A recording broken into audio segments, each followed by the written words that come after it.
नमस्कार। देश की तमाम फटाफट खबरों में आपका स्वागत है। खबरों के लिए आपसे निवेदन की यदि आपने हमारे चैनल को सब्सक्राइब नहीं किया तो कृपया करके आपके अपने चैनल को सब्सक्राइब करना ना भूलें, क्योंकि आप सब्सक्राइब करते हैं तो हमें हिम्मत रहती है आपको सही और सच्ची खबरें पहुंचाने की। तो बढ़ते हैं आज की बड़ी खबर की ओर, जो लोकसभा चुनाव के परिणामों से आ रही है। भले ही 2024 में 2004 जैसा चौंकाने वाला परिणाम न आया हो, लेकिन अपने दम पर बहुमत का न मिलना भाजपा के लिए एक बड़ा झटका है। 2 दिन पहले ही एग्जिट पोल में उसे एक तरफा जीत मिलने की घोषणाएं की गई थी, लेकिन नतीजे दिखाते हैं कि एग्जिट पोल मतदाताओं के मूड को बुरी तरह से गलत पड़ सकते हैं। चुनाव नतीजों की सबसे बड़ी सुर्खी यही है कि एनडीए ने जीत हासिल की है, भाजपा ने नहीं। 2014 और 2019 के विपरीत अब उसके पास अपना बहुमत नहीं है। दूसरी सुर्खी यह है कि ब्रांड मोदी यूपी और महाराष्ट्र जैसे बड़े और अहम राज्यों में परिणाम नहीं दे पाए हैं। भाजपा ने गुजरात में भी कुछ मतदाताओं का समर्थन गंवाया है और उसके बजाय शिवराज सिंह चौहान का मध्य प्रदेश नया किला साबित हुआ है। देश में एनडीए की तीसरी बार सरकार बनने के बीच प्रधानमंत्री नरेंद्र मोदी मंगलवार शाम भाजपा मुख्यालय पहुंचे। जय जगन्नाथ कहकर संबोधन शुरू किया। उन्होंने कहा कि देशवासियों को विश्वास दिलाता हूं कि उनकी आकांक्षाओं को पूरा करने के लिए हम नई ऊर्जा, नई उमंग और नए संकल्पों के साथ आगे बढ़ेंगे। भारत इस कार्यकाल में विश्व की तीसरी अर्थव्यवस्था बनेगा।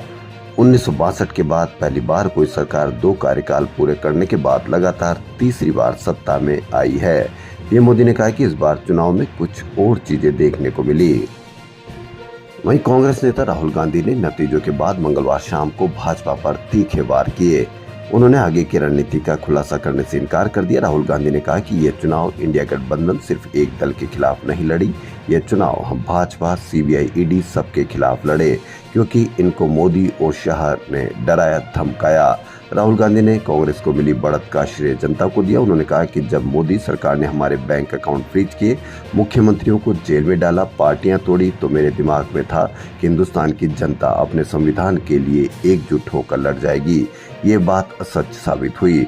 उन्होंने कहा कि संविधान बचाने का काम हिंदुस्तान के सबसे गरीब लोगों ने किया। मजदूरों, किसानों, दलितों, आदिवासियों, पिछड़ों ने इस संविधान को बचाने का काम किया।